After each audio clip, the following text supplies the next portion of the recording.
This is a podcast about both having autism and living with someone who has autism.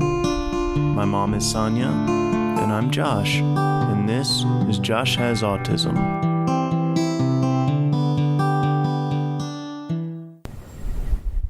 Hey everybody, thanks for stopping by. Hi everybody, this is Dave, I'm here too.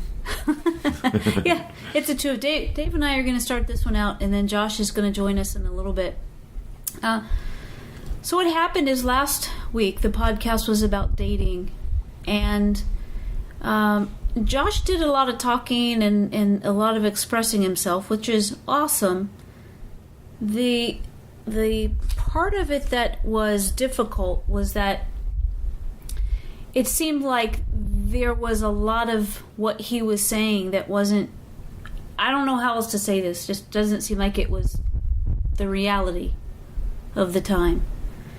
And it was really hard. Last week, maybe I should have interjected then. Maybe I should have, said what I had to say then. I don't know why I didn't. I guess maybe part of it, I don't know. His whole life, I always try to teach Josh that he could do anything that he wanted to do. That he's got a diagnosis of autism, but that doesn't mean that that's all he is. Exactly. And so a lifetime of teaching him that, a lifetime of encouraging him and doing everything that I could do to move him forward. In the middle of the conversation the other day where I just was like blindsided, I guess, by what he was saying, because to me it really felt like he was describing a fairy tale.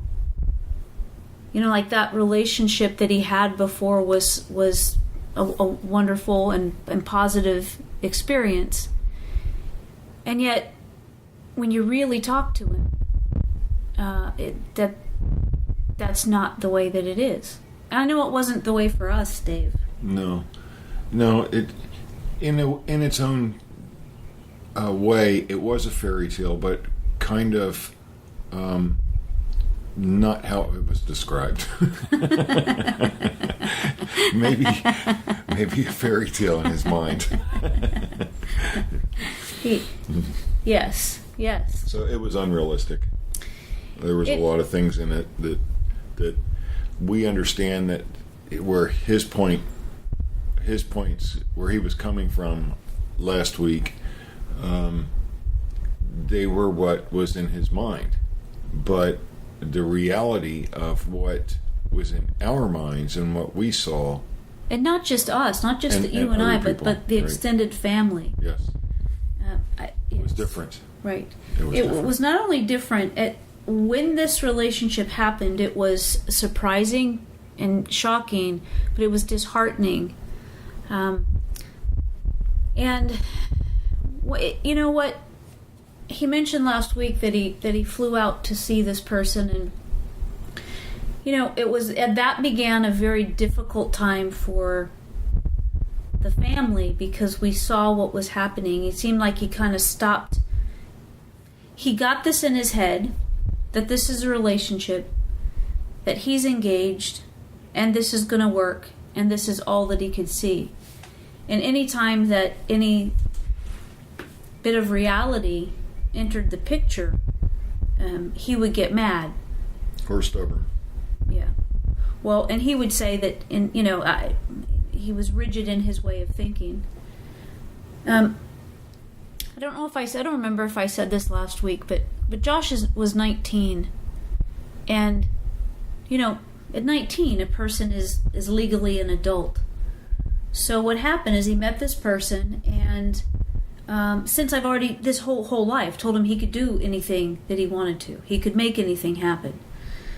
Well, so he turns 19, and he meets this person, and he asks me about going to see her, and I told him that we were not going to pay for that. That's something that he would have to pay for, and he would have to work it out and figure it out, and then come to me when all, with plans, and then, I would be able to put the safety nets underneath that plan. contact the people out there. Yeah. Making sure that Right. everything was safe. Right. Right. The only thing is, I didn't think he was going to do it. And that's totally on me. That is totally on me. Because once I said that I would... Like, how do I spend 19 years of telling a person that they can do what they want to do? Like, they're not limited by autism. They can do what they want to do. I can see this coming. and then he does it, and like, what a total jerkwad would I be to tell him, no, you can't go. You know, it was just a situation that I didn't know what to do. Right. And what I ultimately did was what I had done for the 19 years, and then what I've done the 10 years after that, is encourage him and try to help him to succeed in life and the things he wants to succeed in. Mm-hmm. And I don't know how to say this any other way, so this is heartfelt today, and I hope it's received the way that it was meant. This was a period of time that was very, very difficult for the family. What was difficult was that in that particular relationship, whenever Josh would have interactions with her afterwards, you could tell that he was just wiped out. It took all of his energy to deal with those conversations and then to be okay on his own. Many times I said to him that in a romantic relationship, people are there for one another. Not everybody is good at all things, so like if you find somebody that, you know, that they're good at something that you're not good at, or they get something that you don't get, you know, and you just kind of, and it works, right? Yeah. I mean, I always joke all the time that you and I put together, like we equal an adult. Right, yes. Right? In this relationship, it was more like he was a caregiver, and his kindness and his thoughtfulness was not reciprocated. Right. And what he was doing was guiding the relationship and moving it forward, where, let me say first, she was a very nice girl. Mm-hmm. And is a very nice girl. And I liked her. But Josh was the catalyst for making sure that the relationship kept going, because I don't know that she had the capacity to Right. move it forward. And so to be clear about what we're talking about, you know, everybody has their things in life that they have a hard time doing. And what we could see very clearly that was an issue in this relationship is that Josh would have to do everything. He was the one that would step up and do all of it, and then he would crash. Mm-hmm. Because there was too much pressure on him, too much responsibility. And to just get down to the nitty-gritty, this person that he was planning on spending his life with was a person that could not do laundry, could not go grocery shopping, wasn't capable of handling money and understanding how money works. She was not capable in cooking or doing dishes. And something that I noticed was that the responses that we received were learned responses. Right. They weren't something genuine. Mm-hmm. She was mimicking, and you know, it's a lot of people with autism. Those are one of the therapies That help them move forward. Right, that help them move forward. So the therapist they transfer those skills to the parents, and then the skills that the parents have, then they try to transfer to their child. And this person would say things, but we know that she didn't understand what she was saying. And we found that out because she would say something, and then we would think we were having a conversation, but then after we asked a question, there was either no response or taking us out in left field. So it was pretty early on that we realized that she has a great deal of struggles, many struggles that she was working to overcome. And it became difficult because we don't want to, not saying anything negative about her to Josh, but try to point out how he struggles with his own day-to-day activity. He struggles with brushing his teeth. He struggles with remembering to do laundry. He even when he has plans that he wants to participate in, a lot of times, David, you and I, that we remind him, or he wants to get up at a certain time, and we have to go wake him up when that time is passed because that didn't happen. Right, he loses focus a lot. And it's those day-to-day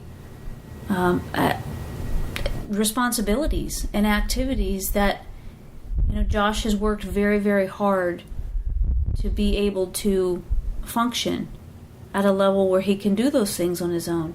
And even today at 29, it takes a lot of intervention. It takes an awful lot of prompting and redirecting.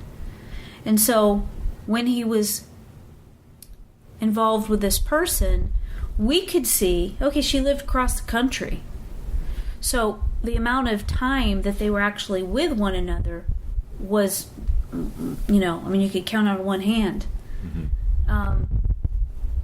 So you would say to him, different times, here's things that you have issues with, and here's how you overcome it. And how is she helping, and how are you, the interface between the two of you? And basically he was saying, well, he would take care of her. Right. And he has told me since then that the reason that what he realizes that the relationship was so important to him is because he felt good about himself having that relationship. So saying that he had a fiance really felt good to him. Yeah, right. So that's why, one of the reasons why it was so hard for him to, it's like kind of like he was a horse with the blinders on. He only saw this direction. And the issue was the entire time that we could see that here's two people that had a very difficult time functioning in a lot of areas of their life. And to say that those two people were engaged just didn't match what the reality was. And again, it goes back to the fact that, I've told him that he could do anything, so that, whenever I would question him or try to get him to see a different way, it didn't mesh with what I've always told him. And, it was a kind of a delicate conversation that we would be having. Well, the big thing was that it wasn't working. We could see it wasn't working. He probably could see it wasn't working, but he wasn't acknowledging it. Maybe he just wasn't recognizing it. But it was difficult. It kept on shutting him down. Well, that was the big thing with it, is that it felt good to him that he was engaged to somebody, yet he had no concept of what it would take to be married, no idea of what the responsibilities would be, had no idea how to pay bills, no way of making money, and the whole, whatever it takes to have a household. We were still at a stage back then, and somewhat today, that would have to guide and direct and prompt and then redirect and and then sometimes get upset because none of that's working. And how much later is this from that? Well, right. This 10 years later. Mm-hmm. So this thing that was not... And again, I'm not trying to say that people with a disability or diagnosis of something, I'm not saying that they don't have the right to have a relationship or that it's impossible to have a relationship. What I'm saying is that I know my son, and I know that back then these are things that he was not capable of doing. So this was not the reality. That he had no way of making this become the reality, and yet there was no way to get him to move on with his life. Right. So I just got to believe that, if all things happen for a reason, that was something that he needed to learn to be able to move forward. So... it was a hard lesson. Yeah. And he's a brilliant guy. And I think he really recognizes things for what they are, what they were back then. And then, last podcast, I talked with him about dating.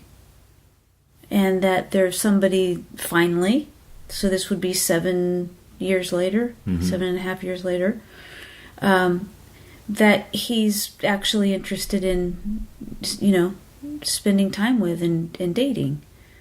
So, I'm, and this is a totally different circumstance. Right. Now, the things that I just said, they're not different. Josh, it's still the same thing. A difficult time making money at this point. He's still going to school and still needs that constant guidance. Mm-hmm. The thing that's so cool about him is that this relationship, this whole experience, this whole dating thing, it was incredibly difficult. It used to make me bonkers when I would do all these things for him to help him stay on track. And without them, because he wouldn't, I would do all this stuff, and then he would be on the phone, and we'd be calling her hun. I was like, right. You can't call someone hun when I have to remind you to brush your teeth. Like, that is not okay. That's funny. Yeah. Anyway, do you have anything else to say about that before we bring Josh in? Because I just want to... No, you covered it. It's really well. You did a good job. I got my opinion. I think that I've interjected it, so it's like, whatever. I'll say that didn't sound convincing. No, you did great, honey. Okay. Okay, let me go get Josh.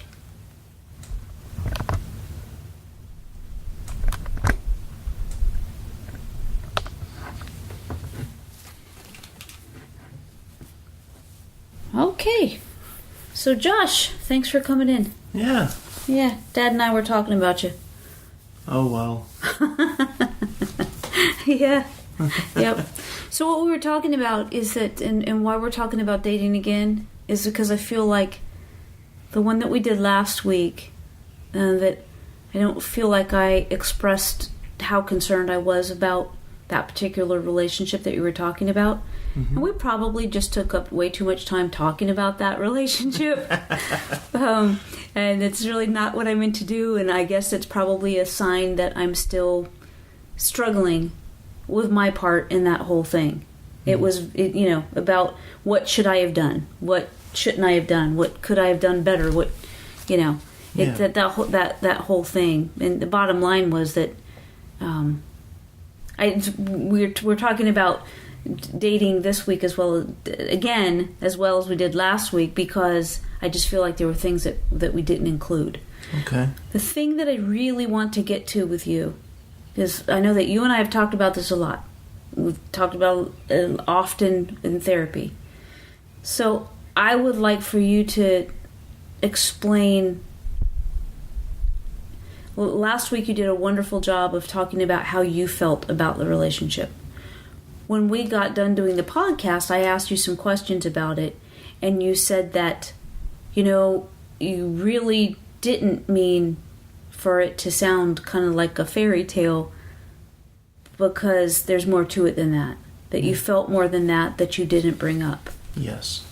And I want for you to express yourself now, whatever it is that you feel would be helpful. Because there's you and me and your dad, and then there's the rest of the family. We all have our own take on our own opinion. Just because I feel a certain way about something doesn't mean that you have to feel that way about it. Right. So it's generally helpful for a good home life, though. Yeah, that's true. But you know how it is around here, though. We can disagree on something and it's fine. Yeah. Right. Because I've always taught you that your opinion is important, as important as mine. Yeah. Right. So, what you got to say? Well, I know that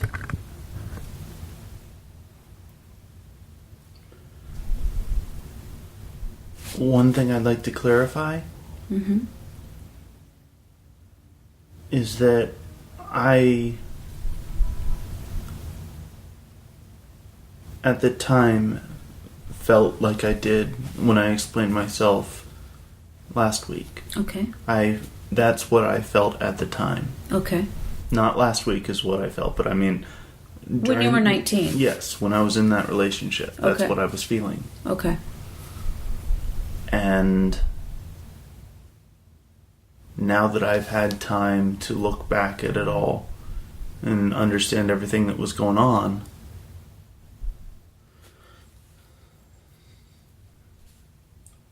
I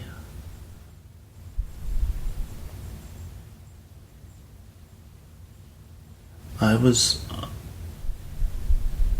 trying to push for something that I was not prepared to back up.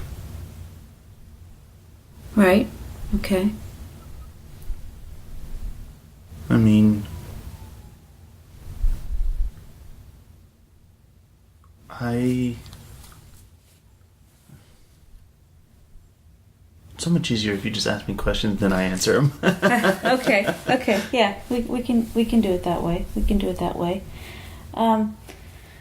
So, you had said to me the other day that the idea of being engaged made you feel good. Yeah. Right. Yeah, it made me feel wonderful, actually. Because I felt like I was moving in the right direction. Not just for me, but for any person having autism being able to do this. Right. And that's a good thing. I mean, I won't argue. That's a really good point to make. It's important that you feel good. It's important that you feel like you are accomplishing something in your life and that you're moving forward. Yeah. So, one of the things that I struggle with is, what could I have done differently to help you?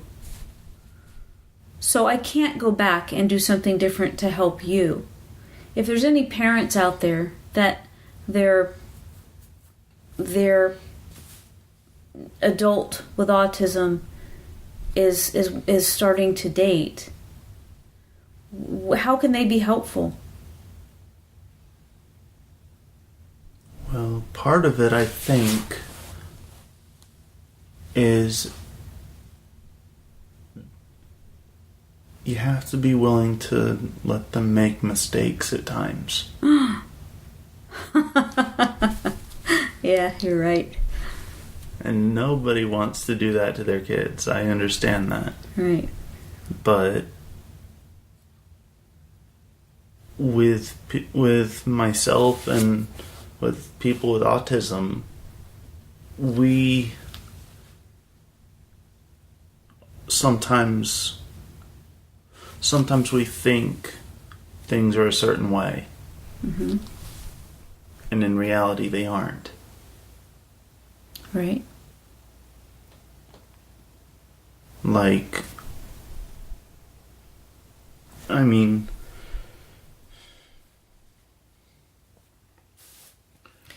Is it hard for you to see the big picture? Are you more of a small picture, like a framed concept or idea, rather than the big picture? I think I see both, and it sometimes gets mixed up. How so? Like, I have seen in my mind a huge mosaic that has so many pieces. It's like one of those million-piece puzzles. And I can see exactly where each one of these puzzle pieces go. Yeah. And it makes this beautiful portrait. And each of those pieces is someone's life. And seeing how they interact with each other and all the other pieces around them. And so it's not just a flat thing, it's a three-dimensional thing. Right. Puzzle. And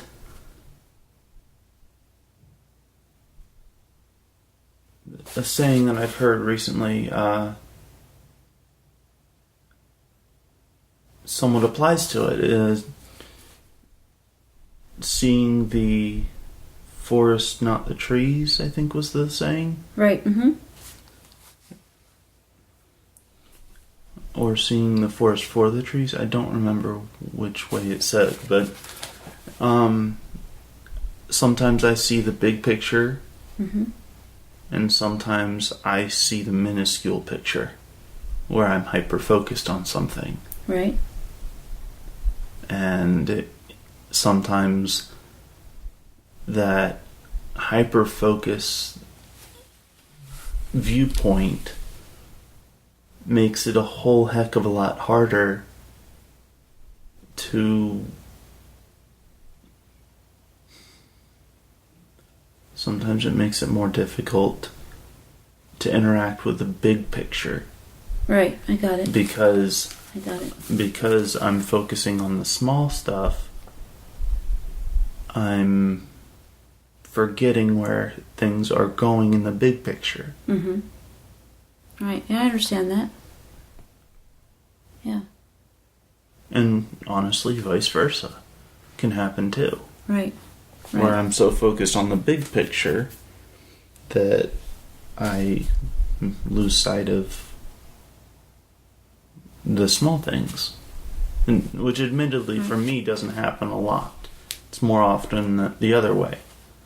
The seeing the small rather than the big. Right. Yeah. Yeah, I get that.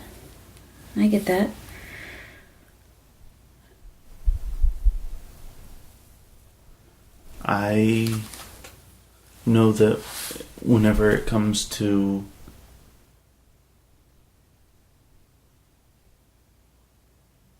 me dating this young woman and being engaged to her, I believe that it was something that I needed to do. Yeah. In the big picture, that it was something that I needed to do. Right. Because I needed that experience. I needed that knowledge to move forward in my life. And yeah. Well, you are clearly much more mature than I am. only occasionally. Only occasionally. Well, when it comes to this, I feel like you really have now you have a grasp on what it was about, and not regretting that, but realizing that you needed to go through that, as hard as it was, in order for you to become who you are today. Yeah. And I totally agree with that. I do. I totally agree with that. It brings up a question that I have for you, though. That is that if the idea of being engaged helped you to feel better, you said you felt really good. The idea of being engaged felt really good. Have there been times when you realized that other people around you at the same age as you, your friends as you're growing up and you're becoming an adult, that they're moving on and they're getting engaged and they're getting married and they're getting jobs, and does that affect you? Yeah, it does. I mean,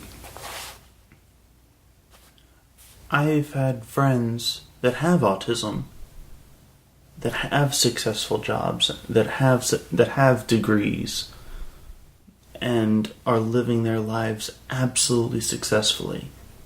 Mm-hmm, cool.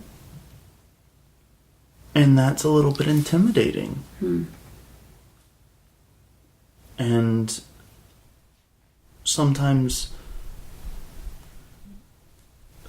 whenever I get in contact with them, like, so some of these friends lived up in Pennsylvania, Mm-hmm. and now I don't see them anymore. Right. But whenever I talk to them, hey, what are you doing now, Josh? Doing a podcast with my mom.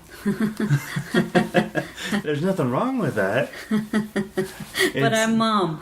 Yeah, your mom. Yeah. And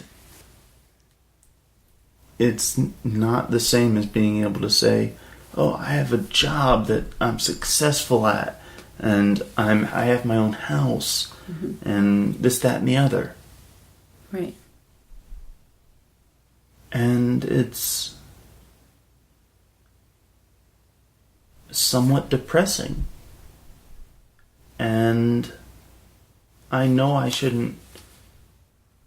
I know that I should not compare myself to others. Right.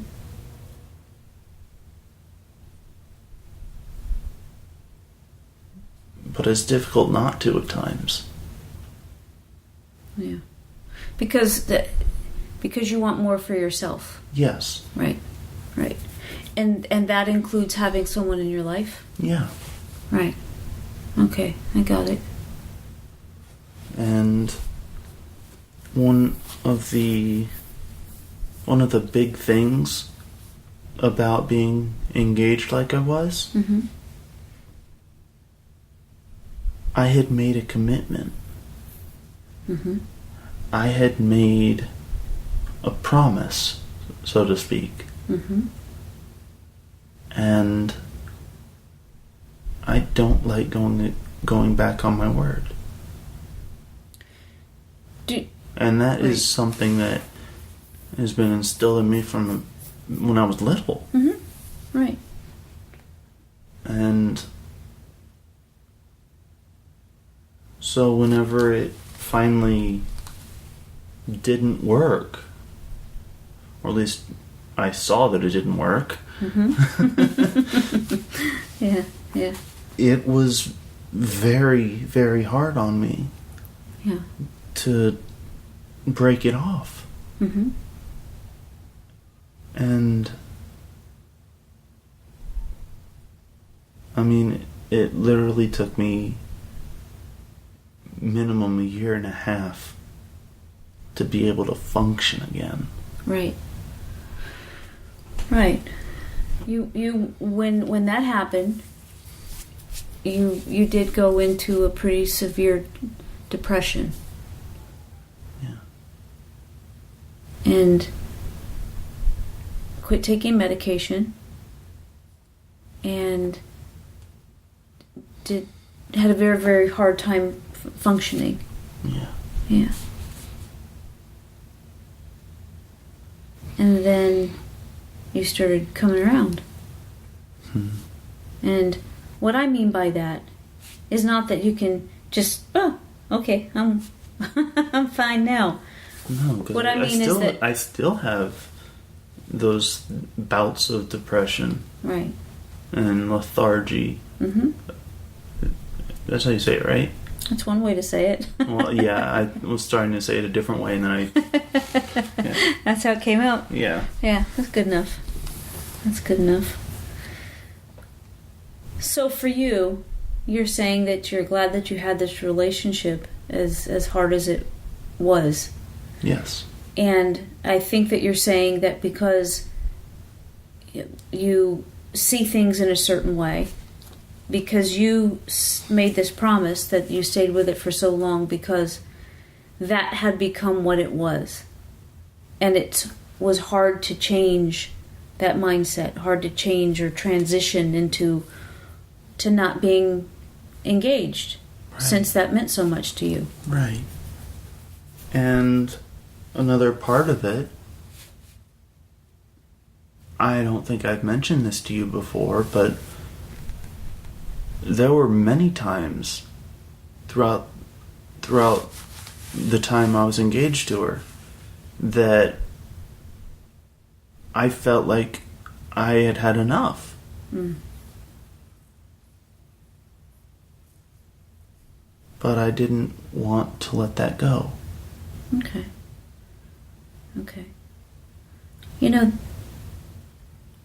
I don't know that part is connected to autism.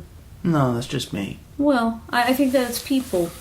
You know, once you have it's hard to let go of the ideal of something. Yeah. And even when it's right in front of you and it's not working and it causes pain, you know, sometimes it takes us a while to let go of that. Yeah. But you did. Ultimately, you did. Yeah. I finally came to terms with it, and that's essentially when I started living again. Mm-hmm. Yeah. And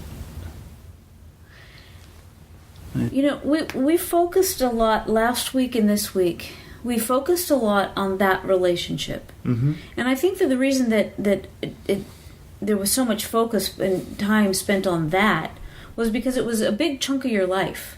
Yeah. Okay? It Almost was 6 years. right. So it was a big chunk of your life, and it was,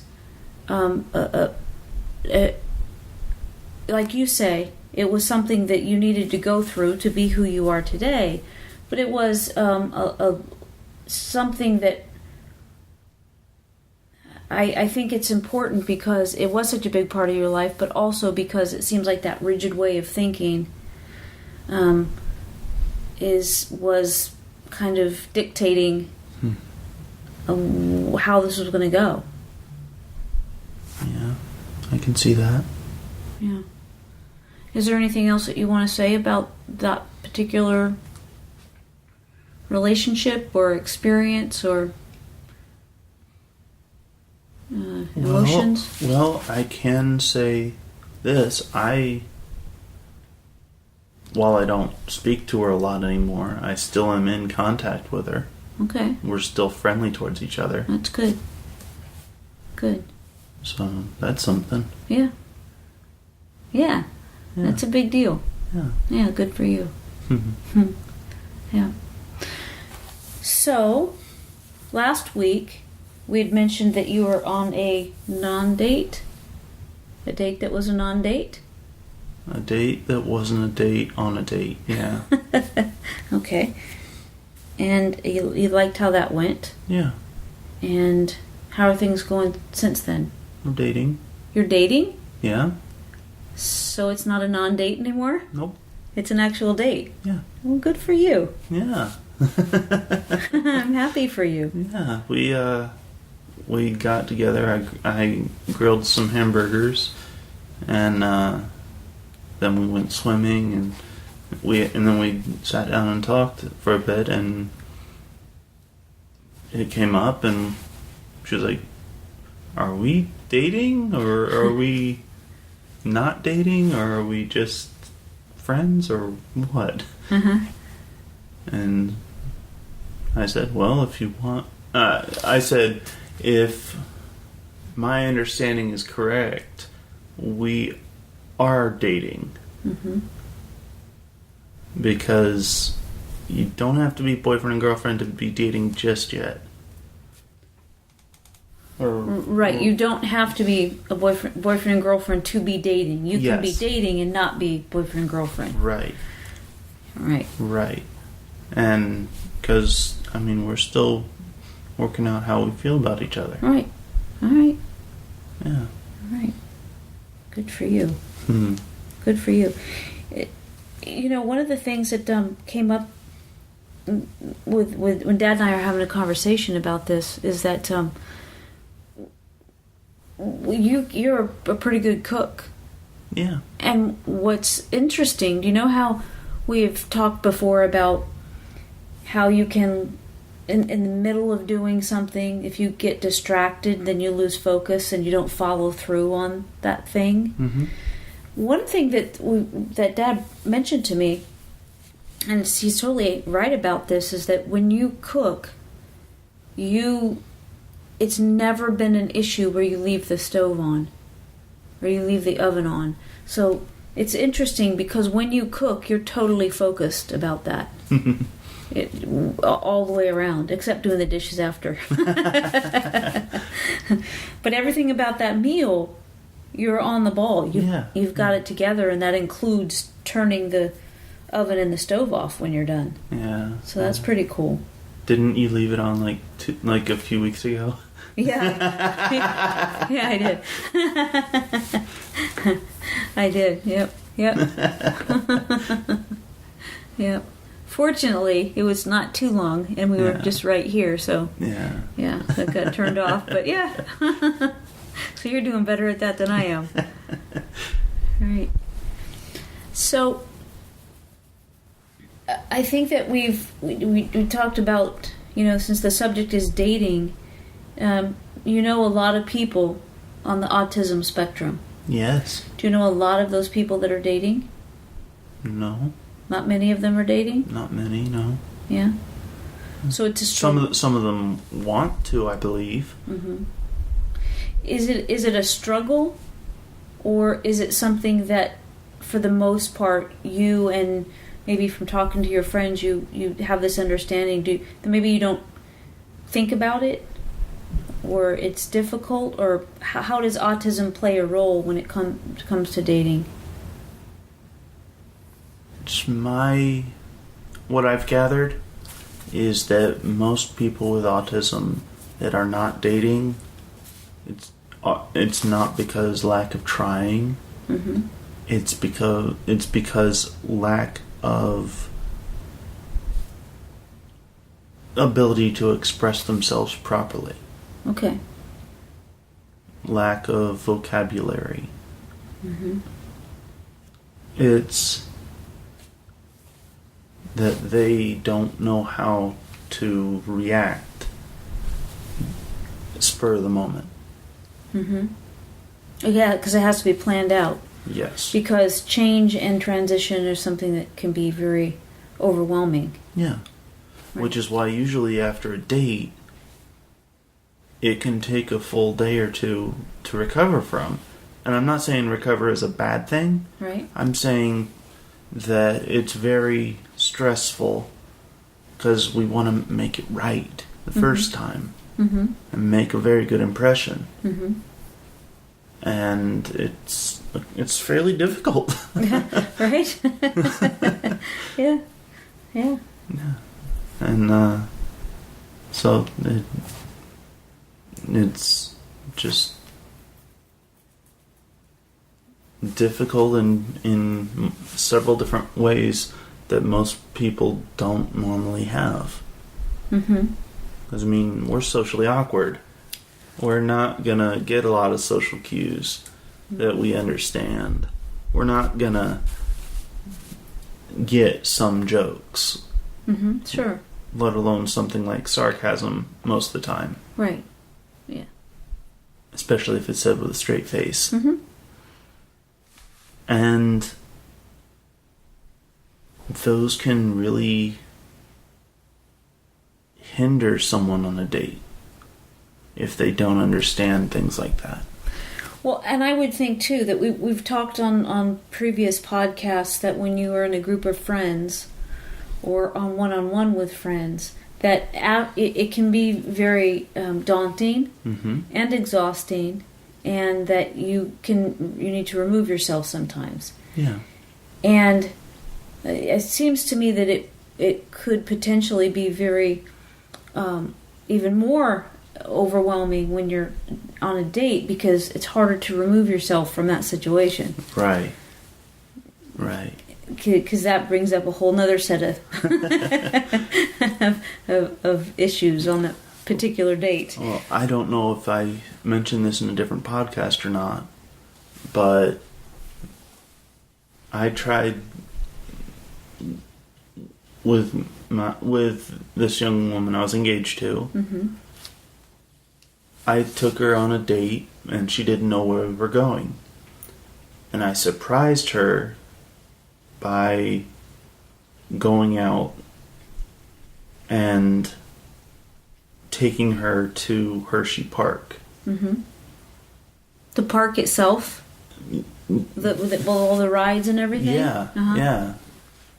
And so we got there, I paid for parking, which you have to pay to park and then pay to get in. It's kind of weird. But anyway, so we get there. We don't even go into the park yet. We go into the introduction area where it's a free area, but it has the little tiny ride that takes you through the process of how they make the chocolate. Yeah, that's what I was asking you about. If you went into the with all the rides and everything, you went into the park itself, or did you go into Chocolate World? Okay, yeah, that's the name of it, isn't it? Yeah. Yeah, we went into Chocolate World, and then that is a delicious place. It is. It is. I ended up getting a case of 0 bars. Oh yeah. I remember that. Yeah. And she got a case of, what was it, Hershey bars? I can't remember what she got. I don't remember either. But we got out of there, and I'm like, "Come on, we're going to Hershey Park." And she couldn't.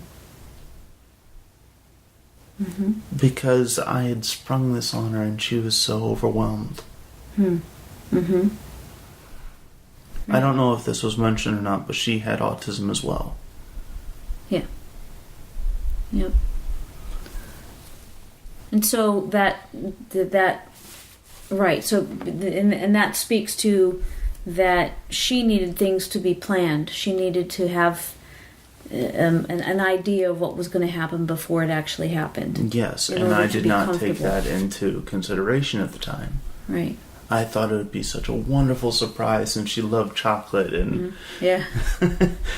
And here we are. We lived right near Hershey Park and everything, and then it just kind of fell apart, and I was so disappointed. Yeah. Yeah. Had you put a lot of thought into that? Yeah. Yeah. Right. But you understood? Yeah. Yeah, I understood. Not as much as I understand now, but it was still very disheartening. Mm-hmm. And it was just another thing that happened. Mm-hmm. So then that's something that maybe people don't think about, but it might be good information to have, is that when an individual that is on the autism spectrum is dating, that surprises aren't necessarily going to be embraced. Right. They will not necessarily turn out in a positive way. Right. As much as, sometimes we think surprises are really cool, and fun. For somebody with autism, it's the opposite effect. Yes. And a perfect example of this, just so that quote-unquote normal people understand. Mm-hmm. Yeah. That's funny. Yeah. Imagine someone who's... It's slightly off topic, but I'm hope I get the thought across. Imagine someone who's been bullied, and their reaction is to try and block things from coming at them too fast. Mm-hmm. And then you have a surprise birthday party for them that they don't know about. No. And, I didn't even think about that. Yeah. And someone jumps out from behind the couch, "Happy birthday!" Yeah. And you punch them in the face as a reaction. Right. That's the kind of thing that not only would it make me feel horrible if I was in that position, that I had just punched somebody that I care about. I didn't want to do that. Right. And that can throw off the entire thing, the entire day, even the week. And another way that, because I know you, another thing that could happen in that particular example is not that you would punch somebody, but that you would withdraw. Yes.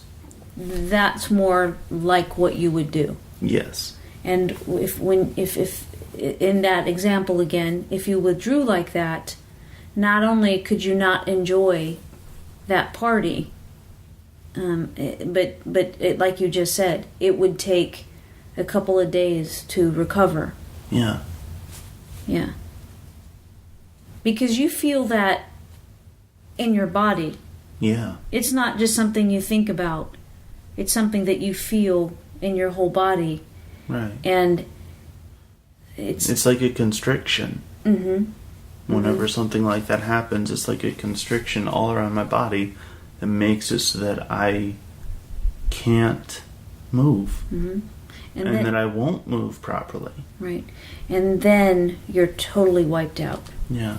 No energy. I'm exhausted. Yeah. Yeah. Yeah. You just need downtime and time to yourself. Yeah. Right. That's an excellent example. Yeah, that's really good. Thanks. Yeah. Well, anything else that you'd like to share?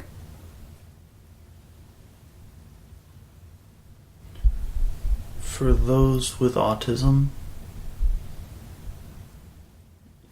dating is not the end-all be-all of life.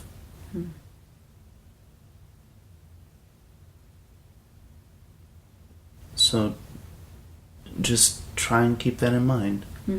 So if it happens... It happens. Yeah, but try not to force it. Right. Right. That's good advice. That's good advice for everybody. Yeah. I think so. Well, Josh, I'm so grateful for you, and thank you so much for coming back and talking to all of us about dating again. Yeah, no problem. This has been the hardest. Last week and this week has been the hardest podcast for me so far. Yeah. Yeah. I've seen it. Yeah. Yeah. Yeah. It's yes. You've been stressing over this one. Well, because it's important to me that, I wanted to talk to you about this. I wanted to really get how you feel. And I guess from last week, I heard what you were saying. I understood what you were saying, but I also know that there was a different side of that to it. From my side, yeah. Yeah, from you, that wasn't it. I also feel like, for some reason last week, even though I was kind of confused and surprised by how that one went, I didn't say anything. And I didn't know why I didn't say anything. And so when I thought about it, because it didn't feel good. Didn't feel like I was really... You needed this podcast this week to be something that clarified not just how you were feeling, but the outcome of how I felt about it. Exactly, because that's just huge. Yeah. That's just huge. Yeah. And the other thing that I feel like I wanted to convey that I don't feel like I did last week is that you don't as parents, you don't know what to do sometimes. You just don't. Yeah. You do the best you can, and that's it. And then let go of it. Yeah. Because it's like you say that you're better for having the relationship. I definitely have some gray hairs because of it, but I think that we all are better because we understand aspects of you that we wouldn't have. I don't think you would have realized that we wouldn't have realized because you wouldn't have been able to express it. Right. So yeah, I get it. So anyway, I just thanks. Thanks, Josh. I really appreciate it. And everybody out there, I don't know if this was as painful for you as it was for me. I hope not. I hope that this was helpful and Coherent. and coherent. Yes, that's important. And thank you so much, everybody. Thanks for hanging out with us. And we'll see you next week. Love you. Have a good one. Bye.